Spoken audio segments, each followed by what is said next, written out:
الحمد لله وكفى وسلام على عباده الذين اصطفى أما بعد قال رسول الله صلى الله عليه وسلم خيركم من تعلم القرآن وعلمه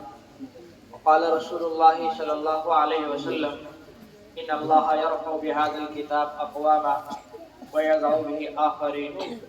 أو كما قال عليه الصلاة والتسليم اللهم صل على سيدنا محمد وعلى آل سيدنا محمد وبارك وسلم اللهم صل على سيدنا محمد وعلى آل سيدنا محمد وبارك وسلم اللهم صل على سيدنا محمد وعلى آل سيدنا محمد وبارك وسلم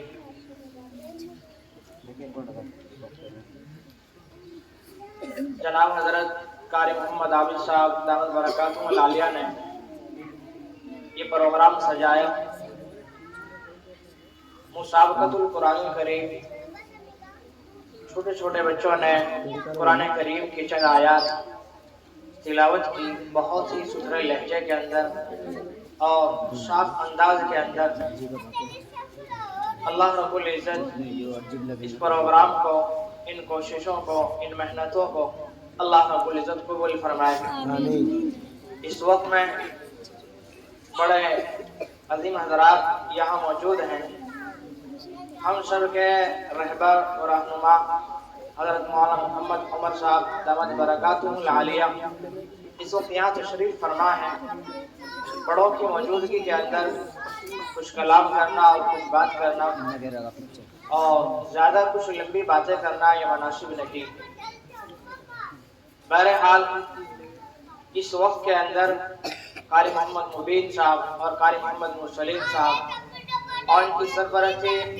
حضرت قاری محمد عابد صاحب دامت برکاتہ العالیہ نے فرمائی انہوں نے محنتیں کی اور محنتوں کے نتیجے بالکل ہم سب کے سامنے ظاہر ہیں رسول اکرم صلی اللہ علیہ وسلم نے ارشاد فرمایا خیرکم من تعلم القرآن وعلمہ تم میں سے بہتر وہ ہے جو قرآن کریم کو سیکھے اور سکھائے رسول اللہ صلی اللہ علیہ وسلم نے کسی اور کام کو بہتر قرار نہیں دیا اگر بہتر قرار دیا تو قرآن کریم کی تعلیم کو بہتر قرار دیا ہے یاد رکھیے یہ قرآن کریم ایک ایسی کتاب ہدایت ہے جو تمام آسمانی کتابوں میں سب سے زیادہ فوقیت رکھنے والی اور سب سے زیادہ مقبول اس سے پہلے دیگر کتابیں بھی تھی توریت تھی انجیل تھی زبور تھی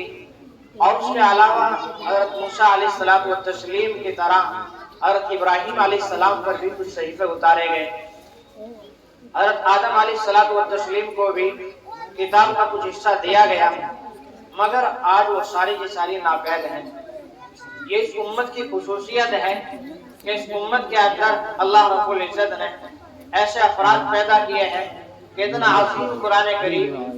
اللہ رب العزت نے چھوٹے چھوٹے سے بچوں کے سینوں کے اندر اسے محفوظ فرما دیا ہے یہ اللہ کا بڑا انعام ہے جب تک ہم نے اس قرآن کریم کی محنت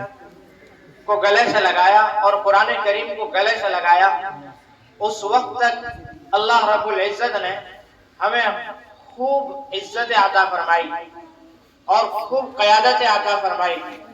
1100 سال تک اللہ رب العزت نے اہل ایمان کو وہ قیادت وہ غلبہ عطا فرمایا کہ پورے عالم کے اوپر اہل اسلامی غالب رہے مگر جب ہم نے قرآن کریم کی اس محنت کو چھوڑا اور چھوڑ کر ہم نے اغیار کی کوششوں کے نتیجے میں ان چیزوں کو لے لیا جو قرآن کریم کے مخالف ہیں ان کی وجہ سے آج ہم خود دیکھ سکتے ہیں پورے عالم کے اندر پوری دنیا کے اندر آج ہمارا حال کیا ہے اگر آج بھی ہم قرآن کریم کو حفظ جان بنا لیں اور اسی طرح دوبارہ سے بھی ہم محنت کریں اور کوششیں کریں تو یقینی بات ہے اللہ رب العزت ضرور ہمیں وہ عزت عطا فرمائیں گے یاد رکھیے قرآن کریم سے یہ تعلق اور یہ لگاؤ جو آج یہ اکابر علماء کرام بیٹھے ہوئے ہیں ان سب حضرات نے کوئی ایسا نہیں کہ دوسرے کسی مجبوری کی وجہ سے معاملہ ایسا ہے کہ ہم نے قرآن کریم سے تعلق لگا ہوا ہے یا مدارس سے تعلق ہے، یقینی بات اور دل کی گہرائیوں سے کہنے کی بات یہ ہے، ہم نے اپنی تجارتوں کو پیچھے کیا، ہم نے اپنی زراعتوں کو پیچھے کیا، ہم نے دوسرے کام کاج کو ایک طرف ڈالا اور سب کو آگے پیچھے کر اس دینی خدمت کے لیے اپنے آپ کو وقف کر دیا ہے، اور اس کے لیے ہم آگے بڑھے ہیں، اور اپنی ہمت اور محنت سے اگر تجارت کا مسئلہ ہوتا، زراعت کا مسئلہ ہوتا، اہل دنیا کے بالمقابل آج یہ ہمارے علماء ان سے بہتر تجارت کرتے اور ان سے بہتر زراعت کرتے، اس لیے کہ تجارت کے لیے اور زراعت کے لیے جو قوانین شریعت اسلامیہ نے بتائے ہیں وہ ہمارے اکابر علماء کرام کے ذہنوں میں محفوظ ہیں۔ ہمارے فقہاء نے قرآن کریم سے اخذ کر کے وہ منتخب کر کے ہمیں دیے ہیں، ان کا تعلق ان علماء کرام سے وہ بہتر کرتے ہیں، مگر ان سب کو ایک طرف کر کے قرآن کریم کی خدمت کو گلے سے لگایا، اور اس کی وجہ سے ہم نے اپنا اوڑھنا اور بچھونا صبح اور شام کا کام ہم نے اپنا اسی کو بنا لیا ہے۔ اب ہم یہی چاہتے ہیں کہ اس کے وجہ سے ہم اللہ رب العزت کی اس خدمت کے کرنے کی وجہ سے اللہ رب العزت ہمیں قبول فرما لیں۔ رسول اللہ صلی اللہ علیہ وسلم نے ارشاد فرمایا، اللہ رب العزت اس کتاب کے ذریعے سے کتنی اقوام کو اللہ رب العزت بلندی عطا فرماتے ہیں اور کتنوں کو ذلیل کر دیتے ہیں اور نیچے اور پستی میں ڈال دیتے ہیں، کار مذلت میں ڈال دیتے ہیں۔ حضرت عمر رضی اللہ تعالی عنہ نے نافع بن حارث رضی اللہ تعالی عنہ کو مکہ مکرمہ کا گورنر بنایا۔ ایک بار سفر میں جا رہے تھے، مقام عثمان پر نافع بن حارث سے ملاقات ہوئی۔ نافع بن حارث سے جب ملاقات ہوئی، عمر رضی اللہ تعالیٰ کہنے لگے، مکے کے اندر اپنا نائب کون چھوڑا ہے؟ نافع بن حارث کہنے لگے، حضرت میں نے عبد الرحمن بن افزا کو اپنا نائب مقرر کیا ہے۔ عمر رضی اللہ تعالیٰ کہنے لگے، عبد الرحمن بن افزا کو آپ نے مقرر کر دیا، ایسے اشراف قریش پر، اتنے عظیم افراد کے اوپر آپ نے ان کو مقرر کیا، ان کے حوالے کر دیا آپ نے، عبد الرحمن بن افزا کے حوالے کیا آپ نے۔ نافع بن حارث کہنے لگے، حضرت معاملہ یہ نہیں ہے، معاملہ یہ ہے قرآن کریم کا سب سے زیادہ علم رکھنے والا عبد الرحمن بن افزا ہے، قرآن کریم کے مطابق سب سے زیادہ فیصلہ کرنے والا عبد الرحمن بن افزا ہے، قرآن کریم کو اپنے دل میں سمانے والا عبد الرحمن بن افزا ہے، اس وجہ سے میں نے ایسا کیا۔ حضرت عمر رضی اللہ تعالیٰ عنہ نے کہا، بہت اچھا کیا آپ نے، بہت اچھا کیا۔ یاد رکھیے، جس کا تعلق قرآن کریم سے ہے یقینی طور پر اللہ رب العزت نے اس عزت عطا فرمائی ہے۔ عقبہ بن عامر رضی اللہ تعالیٰ عنہ کی ایک روایت ہے، رسول اللہ صلی اللہ علیہ وسلم نے ارشاد فرمایا، اگر قرآن کریم کو کسی کھال کے اندر لپیٹ کر اسے آگ میں پھینک دیا جائے تو قرآن کریم کی برکت کی وجہ سے اس کھال کو ابھی آپ کچھ نہیں بگاڑ سکتی، اگرچہ ظاہری اعتبار سے یہ ہے کہ کھال کے اندر ڈال کر اسے آگ میں پھینک دیا جائے، مگر علماء کرام نے، محدثین اعظام نے اس کا دوسرا مطلب یہ بیان کیا ہے کہ اس کا مطلب یہ ہے جن کھالوں اور جن سینوں اور جن سفینوں اور جن دلوں کے اندر انسان نے اپنے اس قرآن کریم کو محفوظ کیا، کل قیامت کے دن ان سینوں کے اندر، ان جسموں کو اللہ رب العزت کی وہ آگ جو اللہ نے جہنم تیار کی ہے، جس کو کفار کے لیے، جس کو ظالمین کے لیے تیار کیا ہے، یاد رکھیے یہ آگ اس وقت کے اندر ان افراد کے بدن کو کچھ نہیں کہہ سکتی اور کچھ نہیں بگاڑ سکتی ہے۔ یہی تو وہ افراد ہوں گے جو قرآن کریم کو اپنے دل سے لگانے والے ہوں گے اور جو اس کا درس لینے والے اور دینے والے ہوں گے اور جو اس پر عمل کرنے والے ہوں گے اور اس کے مطابق اپنی زندگیوں کو ڈھالنے والے ہوں گے، اپنی زندگیوں سے یہ غیروں کے طریقے نکالنے والے ہوں گے۔ جب یہ جہنم کے اوپر سے گزریں گے، جہنم کہے گی، اسرا جلدی گزر ہے مومن، تیری وجہ سے میری آگ ٹھنڈی پڑ گئی ہے۔